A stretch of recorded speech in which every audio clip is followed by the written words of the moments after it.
Президент Садыр Жапаровтың тапшырмасына ылайык министрлер кабинети 14 январда чакан жана орто бизнеске, анын ичинде тегүүчүлөргө 6% жеңилдетилген насыя берүү программасын кабыл алды. Эгер программа суроо талап болуп, натыйжалуу иштесе, каражаттын көлөмүн көбөйтүү жана пайыздык ченди дагы төмөндөтүү мүмкүнчүлүгү бар экендигин экономика министри Бакыт Сыдыков парламентте билдирди.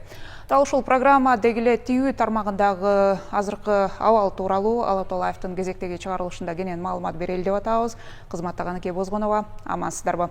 Ал эми студиябыздын меймандары экономика жана коммерция министрлигинин ишкердикти өнүктүрүү бөлүмүнүн башчысы Нурбек Үмүталиев жана министрликке караштуу Кыргыз экспорт өнүктүрүү жана илгерилетүү борборунун директорунун орун басары Тилек Жумалиев бар. Урматтуу меймандар, саламатсыздарбы? Студиябызга кош келдиңиздер. Ыраазычылык билдиребиз атайын убакыт бөлгөндүгүңүздөр үчүн. Бул ушул тигүү тармагына өзгөчө басым жасайлы деп атабыз. Эми анын ичинде жанагы программада бир канча тармак камтылган экен. Тигүү тармагы бул негизи орто жана чакан ишкердикте, негизи эле ишкердикте бул локомотив болуп эсептелип келген бүгүнкү күнгө карата, бирок соңку учурда айрым бир маселелер жаралып аткандыгы айтылып атат. А дегенде насыя боюнча программадан баштайлы.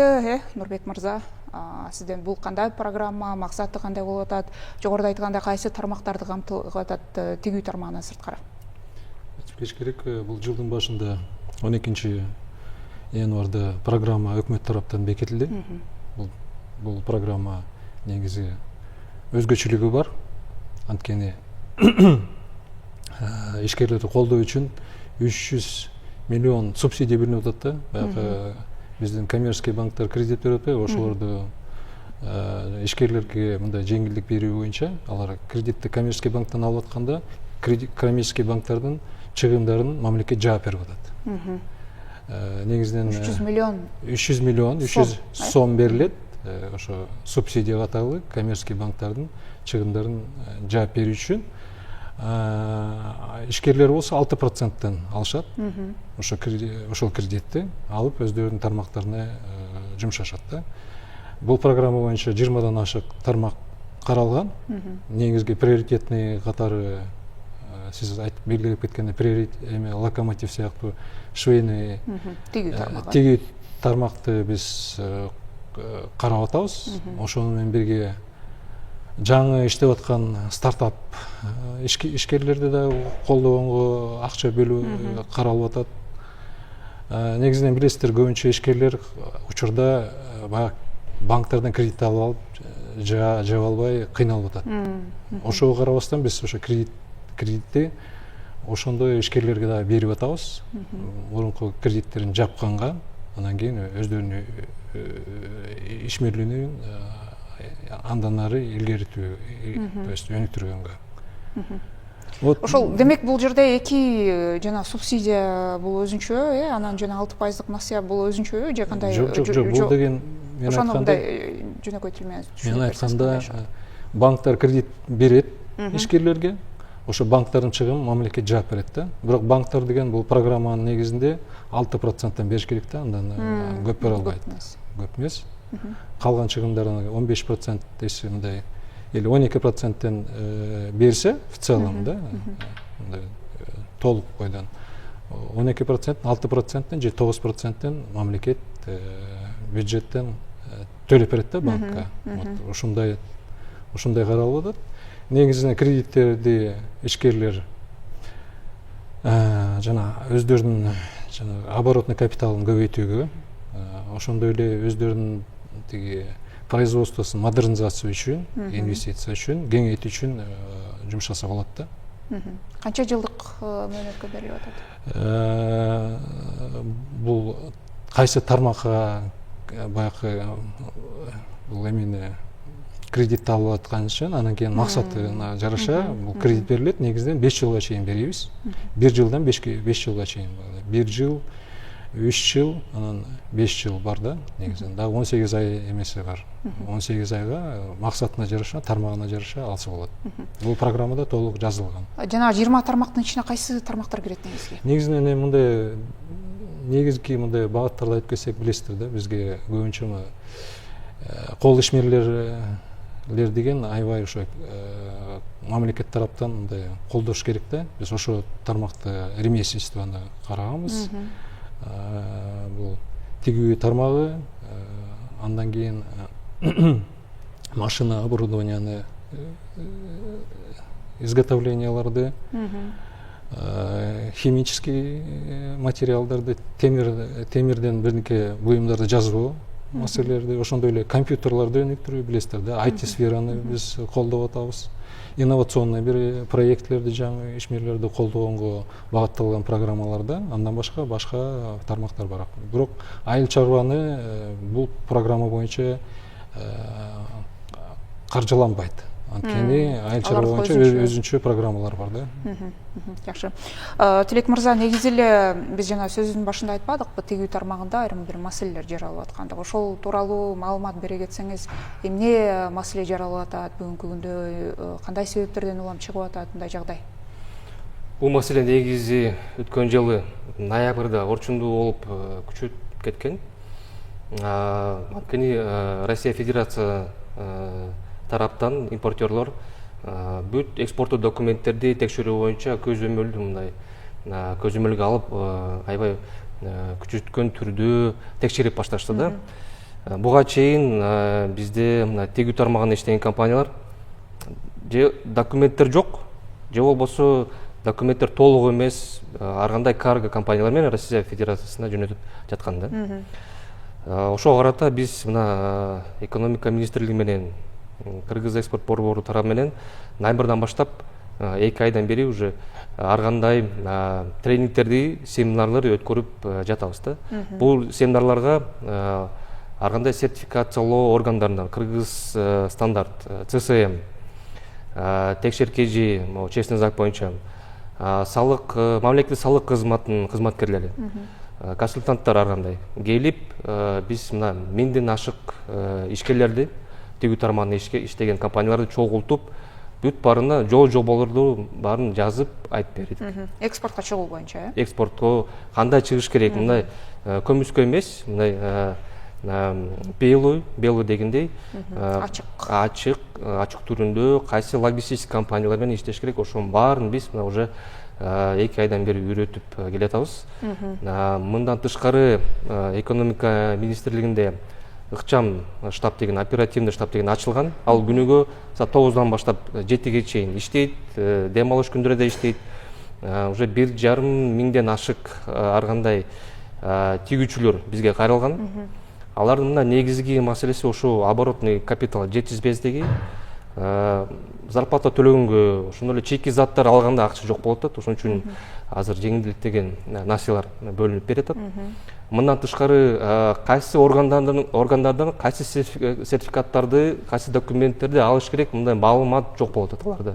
Мисалы үчүн бул милдеттүү түрдө экспорт кылыш үчүн сертификат соответствия деген бар, декларация соответствия деген бар, сертификат происхождения деген бар. Ошонун баарын кайсы органдардан кантип алыш керек, кайсы мөөнөттө алыш керек, ошонун баарын биз үйрөтүп жатабыз да. Андан мындан тышкары аларда бул эми көпчүлүгү, ошол ишкерлердин көпчүлүгү бул тармакка мындай даяр эмес эле кирип алат деген сөз болуп атат да, ишкерлерди көрүп калган анткени. Уже 10 жылдан бери, 15 жылдан бери ушундай документтер жок эле Россия Федерациясынын же болбосо башка рыноктарга, мына базарларга жөнөтүп эле эч кандай иштеген төлөөбөстөн эле уже көнүп калган да. Бирок ошону азыр Россия Федерациясы токтотту. Эми болсо бизде тигүүчү компаниялар ачык иштеш керек, белгилүү иштеш керек. Ошондо анда оңолобуз да биз. Анан мындан тышкары биз Кыргыз экспорт борбору быйыл Россия Федерациясында бир нече көргөзмөлөр алып барабыз компанияларды. Былтыр ар кандай Россия Федерациясында көргөзмөлөргө 3төн ашык көргөзмөлөр катыштык. Ошо көргөзмөлөрдүн жыйынтыгы боюнча 400 миллиондон ашык экспорттук контракттарды алып келдик. 1,5 миңден ашык компаниялар катышты. Быйыл буюрса андан да көп компаниялар катышканга биз аракет кылабыз. Башка рыноктарда ачабыз. Россия Федерациясынан тышкары, мисалы үчүн былтыр биз Бириккен Араб Эмираттарга барып келдик, Дубай шаарына. Дубай шаарынан уже мына заказдар келип атат ар кандай компанияларгачы. Ошол эле торговый сеттерден, отельдерден да келип башташты. Алар кардарлар ошо арабтар гана эмес, бирок мына Россия Федерациясынан, Украинадан келген кардарлар. Мындан тышкары Америкадан да уже заказдар келип башташты. ошону менен бирге биз европалык биримдик рыноктунда Германиянын мисалы үчүн Литва, Латвия, Париждин рыногунда ачабыз деп мындай демилге менен да чыгып атабыз да. Айта кетсем, ошол рыноктарга мындай жогорку стандарттагы тигилген кийимдер керек экен. Мисалы үчүн бир компания Германияга же болбосо Францияга экспорттойм десе, ага сөзсүз мындай ISO 9001 деген эл аралык стандарт керек экен да.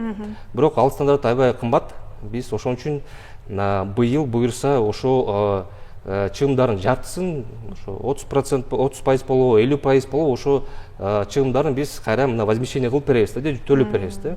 Мындан тышкары ошо атайын стандарттарды киргизип турган биз консультанттарда дагы каржылап беребиз. Бизде мына өнөктөштөр бар, ар кандай Европейский банк развития деген бар, анан Проон деген бар, ошо өнөктөштөр бизге буюрса жардам берет да. Андай стандартта өндүргөн барбы азыр бизде ишканалар? Негизи эле бирок бизде текстиль тармагы сапат жакшы эле бааланат, Сапат жакшы эле бааланат, бирок андай стандарт киргизген компаниялар мындай саналуу да, 1-2 компания болбосо, карагандаларда андай стандарт жок. Анткени ал стандарт киргизиш үчүн аябай көп каражат керек да. Бизде мындай азыр компаниялар азыркы учурда маркетплейстерге сатып жатат. Биз мына өткөн жылы атайын вице премьер-министрдин жана жолдошу менен демилгеси менен, ошондой эле министрибиз менен демилгеси менен атайын Москвадан Вайлберристин өкүлдөрүн чакырып бердик. Алар 2 чечим бизге сунуштап беришти. Ошо чечимди азыр уже компаниялар буюрса мына январга чейин ошо чечимдер кабыл алып бүтөт. Анан уже бизде иштеген кыргыз компаниялар Вайлберристке уже ачык түрдө чыгылат да. Нурбек мырза, кайра жанагы насыялардын шарттарына келсек, бул программа иштеп баштады да бүгүнкү күндө. Насыялар бериле баштады же канча бир убакыт керекпи муну берип баштоо үчүн? Анан ошол бул насыяны пайдаланам деген ишкерлер кандай баягы документтерди дайындаш керек? Негизинен биз кечээ күнү жогорку кеңештен биз макулдугун алдык. Билесиздер, мамлекеттен бюджеттен бөлүнүп аткан акчалардан жогорку кеңештен менен макулдашат. Ошо макулдугун алдык. Буюрса жакын арада бизде бул банктар, кызыктар банктар ушул программага катышуу заявкаларын берет. 10 күндүн ичинде бизде каржы министрлиги аларды карап, ошолордон тандап алып, анан ошолордун филиалдарын аркылуу каржылоо баштайт да. Бардык аймактарда, бүт аймактарда биз айтып кетиш керекпиз. Бул программа негизинде 60 бул акчанын негизи портфель общий көлөмү боюнча где-то 300 миллиард 700 миллион каражат бөлүнүп атат да, негизи ушул 3 миллиард 700 миллион каражат бөлүнүп атат. Анын ичинде 300 миллион бул субсидия да, мамлекет баягы банктардын чыгымын төлөп берип аткан. 60% региондорго жумшалат, 40% бул Ош менен тиги чоң шаарларга, Бишкекке каралат. Ошону менен бирге биз жанагы тигүү тармактан башка аялдарды дагы, аял ишмерлерди колдоо, ишкерлүүлүктү колдоо үчүн 30% ушу тармакка, ушу аялдарга, аял ишмерлүүлүктөргө жумшалат. Ошону менен бирге мурун бизде жок болчу, стартаперлерге вообще колдоо жок болчу да, негизиненчи. Ошолорду чоң көйгөй болчу. Ошо стартапер жаңы иш ачып, жаңы иш баштап аткандарга дагы каражат бөлүп атабыз. Миллион сомго чейин каражат алса болот бир жылга. Андан кийин өзгөчөлүгү мурун деген банктар мамлекет тараптан бир 15-10 миллион сомдой эле каражат берилчү да ишкерлерге. Азыр биз ал бул акча каражатты көбөйттүк, 50 миллионго чейин. Эси бул ишмерлүүлүктүн иши ошого талап болсо 50 миллионго чейин каражат берип финансирование кылабыз да. Мен жана айтып кеткендей, максат тармагына жараша ошо берилет. Жакшы. Демек, азыртадан биздин ишкерлер документтерин даярдап, даяр туруш керек болот да, бул насыяны. Буйруса, бул февраль айда бул уже программа иштеп баштайт. Ишкерлер банктарга кайрылып, бул каражатты алса болот да. Биз дагы мамлекеттик банктар аркылуу берилет да. Сөзсүз түрдө мамлекеттик банктар аркылуу да берилет. Анан кийин частный жеке менчик банктар аркылуу дагы берет да.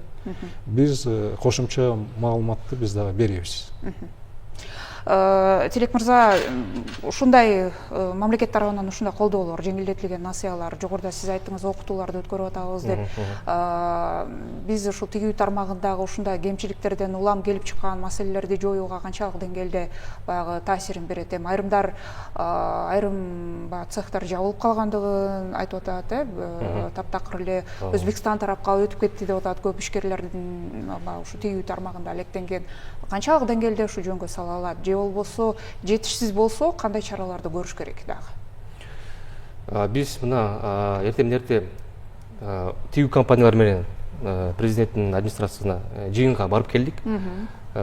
Урматтуу президентибиз өзү кабыл алып, өзү катышты. Ошо ар бир тигүүчү компанияларын угуп, көйгөйүн, маселенин чечүү боюнча мамлекеттик органдарга бир нече тапшырмалар берилди. Алардын ичинде мисалы үчүн биз кызматтык паспорт деп коебуз го. Ошо крупный чоң компаниялар ошолордун беришүү, анан мындан тышкары Бангладештен келген, Бенгалдан келген иностранный мындай кызматкерлерге ошо визаны узартуусу жеңил түрдө берүү тапшырмалар берилди. Анан бул жеңилдеткен насыя боюнча бул абдан сонун чечим деп биз ишенебиз. Анткени азыркы учурда мына көбүнчө тигүү тармагында иштеген компанияларда акча жок, оборотный капиталда акча жок. Мына жабдыктарды, ошондой эле основной средстволорду же болбосо чийки заттарды, ткань, анан мына зарплата төлөнгө акча жок болуп атат да. Анан бул аябай бизге мындай жакшы жардам болуп атат да. Мындан тышкары бул долбоор азыр жакшы болуп кетсе, быйыл буюрса мындан ары дагы ошо суммасы да көбөйөт. Ошо пайыздардан балким төмөндөтүү да чечим кабылышы мүмкүн. Мындан тышкары урматтуу президентибиз бир нече дагы тапшырмалар берилди. Мисалы үчүн ушул жылы сөзсүз тигүү тармагын колдоо боюнча программаны иштеп чыккыла депчи. Ошо 2030 жылга чейин болобу. Ошол программа ичинде албетте сөзсүз ар кандай промзоналар болсун деп, технополистер болсун деп, мындай комплекстүү түрдө тигүү тармагында иштеген компанияларга жардам иштеп чыккыла деп тапшырмалар берилди. Ошонун ичинде эле жаңы рынокторду табуу боюнча, жаңы кардарларды табуу боюнча, жаңы технология киргизүү боюнча дагы биз Кыргыз экспорт борбору да албетте жардам беребиз да. Демек, баягы мурунку абалына калыбына келтирүүгө мүмкүнчүлүк бар деп айтсак болот да, тигүү тармагын. Албетте уже биз жаңы мындай доорго, жаңы уже уровеньге чыгышыбыз керек да. Мурункундай тигүү тармагында компаниялар иштеп келип жаткандай уже болбойт андай. Көмүскө иштөө болбойт, уже ачыкка чыгыш керек, белгилүү чыгыш керек, документтердин баарын топтоп уже мындай в открытую иштеш керек да. Бул жакта салыктык жеңилдиктер дагы каралган, сөзсүз түрдө баягы. Мен дагы мындай кошумчалап кетиш керекмин. Бул кредиттер ачык иштеп аткан ишмерлерге берет. Анан кийин жана мен айтып аткан 300 миллион сом субсидия бул 26-жылгы каралган каражат. Бир жылга каралган каражат, жана 300 миллиард 700 миллион бул жылга портфелде, кредитный портфель болуп атат. Эмки жылга дагы каражат бөлүнөт. Аны деген чечебиз. Ушундай каражаттар жыл сайын бөлүнүп турат. Мен айткан тармактар бар, ошол программа 5 жыл иштейт да. Негизи тигүү тармагына налоговый преференциялар да берилген да. Буларга биз аябай жакшы шарт түзүп берип атабыз, локомотив сыяктуу. 1% эле, 1% подоходный налог төлөп беришет да. Вот ошондой башка өлкөлөргө салыштырмалуу жакшы шарттар түзүлгөндүгүн өткөндө Соода өнөр палатасынын төрагасы Темир Сариев дагы белгиледи. Ошол эле кошуна Казакстан, Өзбекстан сыяктуу. Анткени бизде, мен коллегам айткандай, биздин тигүү ишмерлери эксклюзивный товар ташат да, мобильный да. Башка биздин жанагы кошуна мамлекеттерге караганда бизде эксклюзивный, премиум класстагы кийимди тигип үйрөнүшкөн. Ошол багыт менен биз көчөнүп төлдөп атабыз. Булар жалаң эле Россия, Казакстан кошуна мамлекеттерге иштебейли Европа, Америкага дагы товарларын экспорттоого колдоо көрсөтүп атабыз да. Эми ушундай программаларды ишке ашыруу менен эми азыр тигүү тармагын багы колдоп кандай десек таптакыр эле бир артка жылып кетпеш үчүн колдоо болуп атат азыркындай программалар. Бирок башка тармактар үчүн дагы айыл чарбасынан сырткары биринчи жолу башка тармактар үчүн иштелип чыгып аткан программа болуп эсептелип атат. Мындай натыйжасы, күтүлгөн натыйжасы эмне? Натыйжасы биздин экономика бул салымдары көбөйөт дейбиз. Жеке ишмерлердин, чакан жана орто ишмерлердин экономикага биздин экономика салымы көбөйөт деп, учурунда азыр 50%-ке байызга чейин ВВПнын эмесине салым көрсөтүп атышат. Келечекте биз ойлойбуз андан дагы көбөйөткө депчи бул. Биздин мамлекеттин өзгөчөлүгү ошо. Кичи жана орто ишмерлер бизде мобильный болуп, оперативный иштеп, андан кийин ошондой чоң бир ийгиликтерге жетишип атат да, биз ошону колдоп, андан ары өнүктүрүш керекпиз. Биз негизи ушул тигүү тармагын жана локомотив деп мындай мактанып атпайбызбы, сапаты жакшы депчи. Анан эмне себептен ошо буга чейин ошондой бир ачык иштөө, таза иштөө жана ак жол менен экспортко чыгууда дагы эмнеге алдын алынган эмес? Бул мындай ким тараптан кеткен катачылык болуп эсептелет? Негизги бизде тигүү компаниялар мындай иштеп көм калган да. Иштеп аткан ошо 10 жылдан бери болобу, 20 жылдан бери болобу, биздин экспортерлор да, импортерлор ушинтип көм калган да. Документтер жок, же болбосо документтер толук эмес, импорт кылуу менен процедурасы менен көм калган. Бирок бул эмнеден качкан? Салыктан качканбы же башка жагдайлар барбы? Салыктан тышкарыда. Салыктан качканбы, аны айта албайм, дей албайм. Бирок бизде мына иштеп келе жаткан экспортерлор кайсы документтерди алыш керек, ошо бир же болбосо 2% эле билет экен да. Ошо толук документтерди кайсы жактан топтош керек, кандай ошо списогго тизмеси кандай болуш керек деген, ошо 1% билет окшойт деп биз ойлойбуз да. Калгандары билбейт экен анын баарын. Ошон үчүн биз мына ар бир негизи мындай билимдин жоктугунан деген эле жыйынтыкка келип атабыз да ошондо, маселенин баары ошондо жоболорду билбейт экен да ушул компаниялар дагы. Эми болсо ошол документтердин баарын тизмесин албетте сөзсүз түрдө топтош керек. Мындай чоң крупный мындай маркетплейстерге чыгыш үчүн, же болбосо крупный заказчиктерге чыгыш үчүн документтин баары толук болуш керек да. Нурбек мырза абдан туура айтып кетти. Биз мына Кыргызстан мисалы үчүн башка комшу мамлекеттерге салыштырганда башкалар массовый сегменттерге тигет да. Ошол эле майкалуу, футболкалуу же носкилер болобу. Кыргызстан болсо мындай ар бир сезонго, ар бир модельге мындай өзгөчө дизайн иштеп чыгып, өзгөчө мындай айылдар кийимдерине болобу, блузка болобу, пиджактар болобу, ар кандай костюмдар болобу, мындай бизде орус тараптан Кыргызстандагы тегилген дизайн абдан бааланат да. Ошон үчүн суроо талапка жараша. Суроо талапка жараша, ошон иштеп жүрөбүз. Андан тышкары биз мына арабтарга да барып келдик. Алар бизде тегилген пиджактарды, костюмдарды аябай да баалашты. Көп азыр заказдар да келип атат. Бирок ага да карабастан биз мына кичине лекаланы өзгөртүп да башка да кадрларга сунуштап беришибиз керек да. Алардын суроо талабына жараша деген. Буга чейин кимиңиздер жооп бересиздер, жана окутууларды өткөзүп атабыз деп атпайсыздарбы, ошо жол жоосун билген эмес ишкерлер депчи. Ошондой мындай ишкердикти баштап аткан учурда ошондой жол жоону үйрөтүп, мындай таза жол менен иштегенге бар беле мүмкүнчүлүк ошондой бир кеп кеңеш алганга, маалымат алганга бизде? Негизинен мамлекет тараптан бул жыл сайын өткөрүлүп жаткан иш-чаралар да.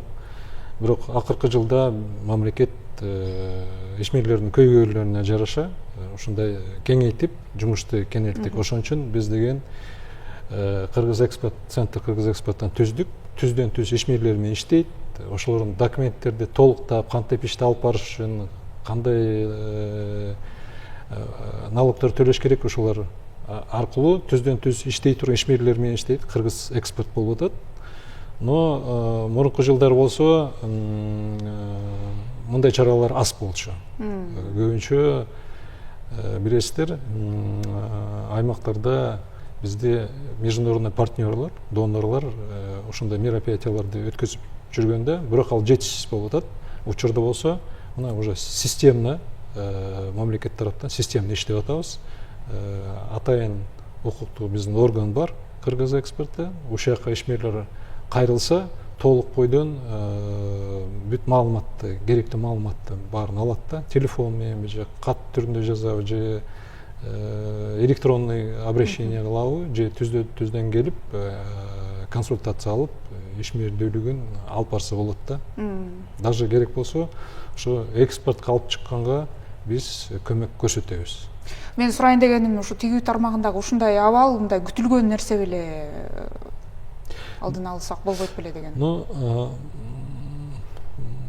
Мурунку жылдарда мамлекет тараптан налоговый биздин каржы служба тараптан ишмерлерди алып барып аткан, налогду кандай төлөш керек. Но ишмерлер көбүнчө көмүскө иштеп көнүп калышкан.